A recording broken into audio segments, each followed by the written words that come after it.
Hello, dear friends. This is Ruslan Belov, and you're watching the daily battlefield report from the Ukrainian front. Well, the fighting on the front continues, and we continue to examine the situation. Let's move straight to the map. So, friends, the past 24 hours on the front were simply unbelievable. Large territories and several settlements were captured. To give you a sense of scale, 5 settlements were taken, including 3 villages and 2 urban-type settlements. And the Russian forces captured over 80 square kilometers of territory. Just imagine, this is the best result of the entire autumn. But let's go step by step. It's going to be very interesting, so watch the report until the end.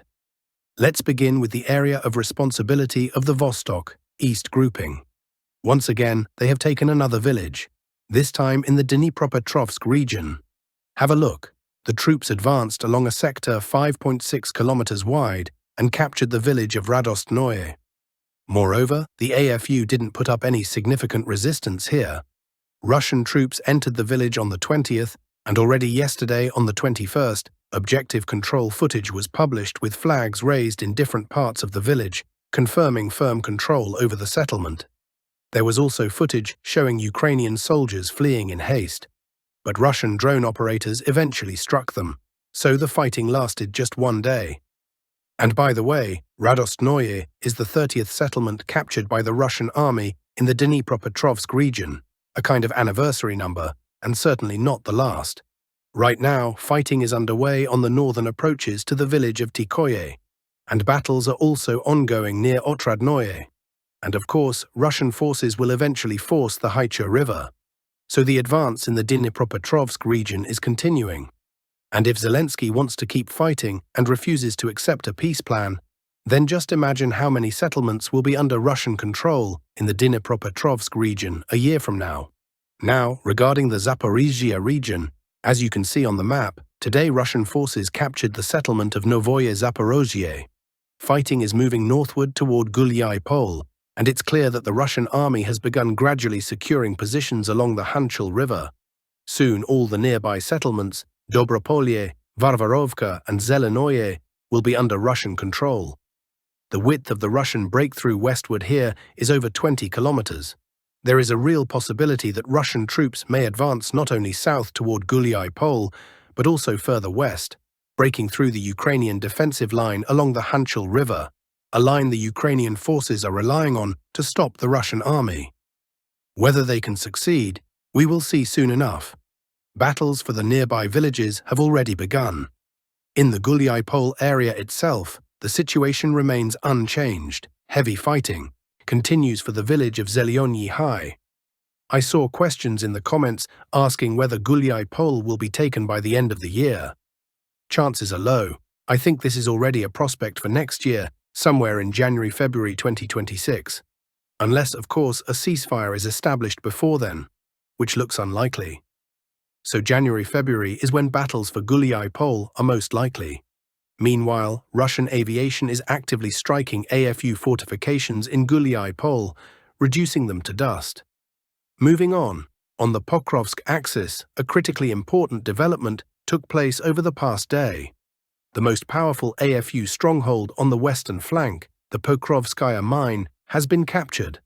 Those who have been following the situation know that this is the largest coking coal mine in Ukraine. And even a year ago, despite the war and all the battles around it, the mine continued to operate and brought hundreds of millions of dollars into Ukraine's budget. Only when Russian troops began approaching Pokrovsk did they finally shut it down in January and turn it into a massive defensive hub. And now this hub has been taken, which means there are no longer any serious obstacles here, and soon this whole area all the way to Sergeyevka will likely be cleared. In Pokrovsk itself, there was a small advance in the northern part of the city. The Zaporozhskaya and Ruditskaya streets were cleared. At the same time, slightly north of there, you can see that the AFU had a moment of success. The Russian forces made a push recently, I mentioned this in one of my earlier reports, toward the meat processing complexes. But as you can see, they weren't able to hold the ground and had to pull back.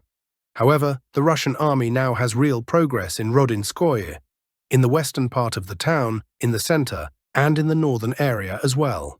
Yes, the full capture of the city is still far off, but progress is visible. To give you an idea, 27 apartment buildings have been taken. Still, more than half of the city remains under AFU control, and the fighting here is extremely intense. Russian forces have also entered the territory of Mirnograd via Pokrovsk and the settlement of Rovnoye and have begun advancing through the urban area. There is also good news from the Kostyantynivka sector, where a very important event took place. The troops of the center grouping managed to push through and take the village of Ivanopole, the last settlement separating the Russian army from a full southern approach into Kostyantynivka. The AFU put up fierce resistance. The fighting was difficult. Russian forces entered the southern part of Ivanopole on November 2nd, and the battles lasted 19 days.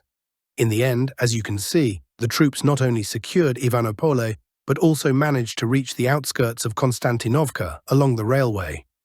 What are the prospects here? Definitely a push toward Berostok, followed by clearing the entire area north of the Kleban-Buyuk reservoir. There were also advances inside Kostyantynivka itself. Heavy fighting continues there. Troops have cleared the cemetery area, taken Bukhar Street, and captured over 100 houses in the private sector. Now they just need to link up these areas, clear them, and then it will be possible to say that the southern part of one half of Kostyantynivka is under Russian control. Moving on. Excellent news arrived over the past day from the Lyman sector, where the West grouping is on a roll. Several very important settlements were taken. First, the urban-type settlement Yampol was captured. But the fighting was extremely heavy and exhausting. To give you context, troops entered the settlement back on September 25th, but its capture was announced on November 20th, meaning nearly 2 months of combat. But the settlement is extremely important, which explains why the AFU clung to it.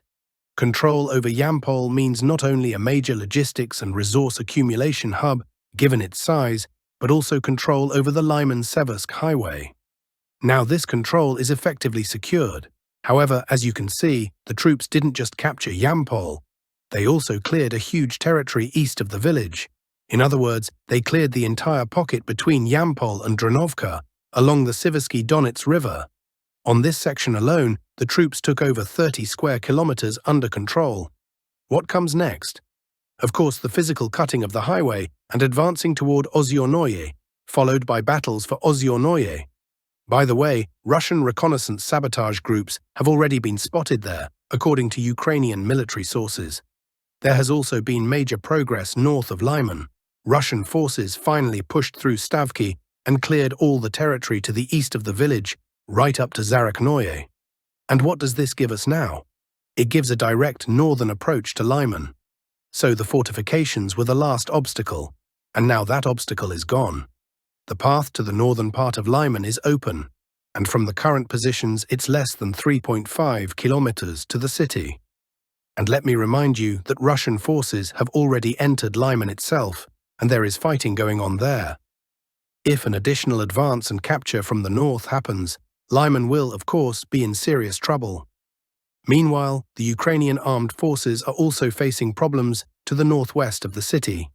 Here, Russian fighters managed to take control of the urban-type settlement of Novosyolovka, as well as seize part of the forested area in front of Yarovaya, another urban-type settlement. And by the way, Yarovaya is already being enveloped from 2 sides, as you can see on the map, and if Russian forces advance toward the settlement from the north along a wide front, then most likely the Ukrainian defense here will collapse quickly. And if Russian forces take control of Yarovaya, then these are already the approaches to the city of Svyatogorsk. Russian FPV drones are already actively operating in this settlement, and there is also a famous monastery located there. In general, nothing but problems for the Ukrainian armed forces here. At the same time, if we look at Lyman from the northwest, there is still a bottleneck in the form of the urban-type settlement of Drobyshevo. Russian forces have been positioned on the outskirts of this settlement for a long time, fighting against the entrenched Ukrainian defense, and so far they have not managed to break through or achieve any key progress here. And Drobyshevo is the key to the northwestern part of Lyman.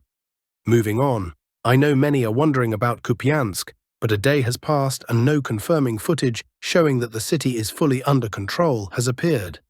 There were 3 clips with flags in the parts of the city that were already under Russian control. So, for example, there is no footage from the southeastern part of Kupiansk, and from the city center there were only some videos showing a small advance up to Zaporizhia Street, and that's all. So for now, what was questionable remains questionable. And from Petropavlovka, there was also not a single confirming video. Summing up the past 24 hours, 6 settlements and 81.9, almost 82, square kilometers of territory have come under Russian control. Once again, the best result of the autumn. And by the way, Trump said yesterday that Ukraine will lose the Donetsk region anyway, either through a peaceful withdrawal of the Ukrainian armed forces according to the proposed plan, or on the battlefield. And of course, he is aware of the Russian army's advances on the ground. He clearly sees the pace at which the Russian army is currently moving and fully understands where everything is headed. Well, that's all I have for today regarding the situation on the front. Now let's take a look at what is happening in the political arena. Vladimir Putin made a statement about the so-called Trump plan. We see that after the talks in Alaska, a certain pause followed on the American side, and we know that this is due to Ukraine's actual refusal of the peace plan proposed by President Trump.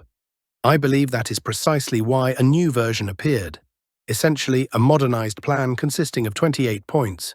We have this text. We received it through the available channels of interaction with the American administration. I believe it can serve as the basis for a final peace settlement.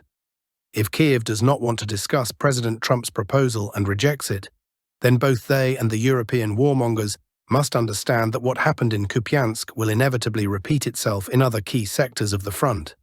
Perhaps not as fast as we would like, but inevitably it will repeat. And overall, we are fine with that, as it leads to achieving our goals through armed means in the course of armed struggle. But, as I have already said many times before, we are ready for peace negotiations, ready to resolve issues peacefully. However, this certainly requires substantive discussion of all the details of the proposed plan. We are ready for that, Vladimir Putin said. Kiev told Trump to take a hike, reports Yuri Podolyaka. Kiev's position on the so-called Trump peace initiatives has already been outlined. The representative of the Kiev regime at the UN has once again clearly and unambiguously told Trump where to go with this plan. Although even the day before yesterday, after the Russian Foreign Ministry's statement, it was clear that there was nothing to talk about. Everything will be decided on the battlefield, and that is what everyone should be preparing for. And yes, I almost forgot, Kiev told Trump to get lost, but new sanctions will be imposed on Russia anyway. There is no logical way to explain this, but that is exactly what will happen. The so-called US peace plan for Ukraine threatens Zelensky with humiliation, Bloomberg writes. Zelensky is doing everything possible to resist a potentially humiliating peace agreement proposed by US officials. According to the agency, citing sources, Zelensky has already received signals from Washington that he should accept the US proposal, given Trump's support for the plan. At the same time, Zelensky is facing growing internal pressure to fire the head of his office, Yermak, due to a major corruption scandal, and faces the risk of a parliamentary crisis if he refuses, the sources said.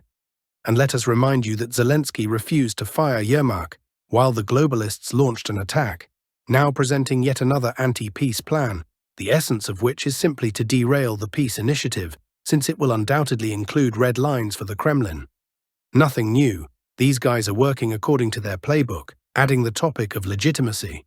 The EU is preparing its own plan to end the war, more favorable to Ukraine. Europeans call Trump's plan a Ukrainian capitulation and want to persuade the Americans to remove it from the agenda. And Moscow will never accept it. The task of the globalists is to buy time for Zelensky, so he can delay responding to Trump, while they meanwhile try to find funding for him. It is also reported that Ukraine has modified a point in the new peace plan that would have exposed Kiev's corruption, Western media write. Ukraine significantly changed one of the 28 points of the version published online. It originally called for exposing corruption by conducting an audit of all international assistance received by Ukraine. The wording was changed, and now all sides will receive full amnesty for their actions during the war. European diplomats are already expressing concern that Kiev is trying to use the peace process to conceal corruption. The US will stop supplying weapons and intelligence if Kiev does not sign the peace plan by November 27th, Reuters reports. Ukraine is facing heavy pressure from Washington to agree to the framework of a peace agreement with Russia. According to the publication's sources, the US is threatening to halt intelligence sharing and weapons supplies if Kiev does not sign the agreement by next Thursday. Negotiations are currently underway, but it is clear that victory will be achieved on the battlefield. And the further it goes, the worse the terms will become for Kiev. There is a lot of talk about the so-called peace plan, but we are only shown the cover. And what's inside the full version likely contains many interesting details. The Telegram channel Legitimny reports that the plan includes points on the banned ideology, on leaders of this ideology and its organizations, on the amnesty of political prisoners, on election details, who is allowed to run, and what system will be implemented. We sense there is a lot in the closed section that they are not showing us. I am sure there will also be a buffer zone, which is why we do not really believe in this peace plan. It may even lead to a new escalation of the conflict already in 2026. According to our information, the most interesting part of the peace plan is what is not in the 28 points, but included in the appendix, that after signing the agreement, mobilization in Ukraine will automatically stop, meaning forced conscription will end, and martial law will be lifted. These points do not suit Zelensky very much. He may agree to the suspension of mobilization, but he does not want to lift martial law, because elections would be easier for him, in quotation marks, under martial law. A source also pointed out one detail that no one noticed. Putin delivered his speech to the military that day in military uniform. Usually, that means something entirely different. He knew exactly what plan the Americans brought to Zelensky. Even if Zelensky theoretically agrees to a treaty, it must be ratified by the Rada. And there is no unity on this matter. They will not have the votes. Recall the ratification of the Minsk agreements. The first vote was pushed through, but the second one failed. History may repeat itself, and all of this is a game to buy time.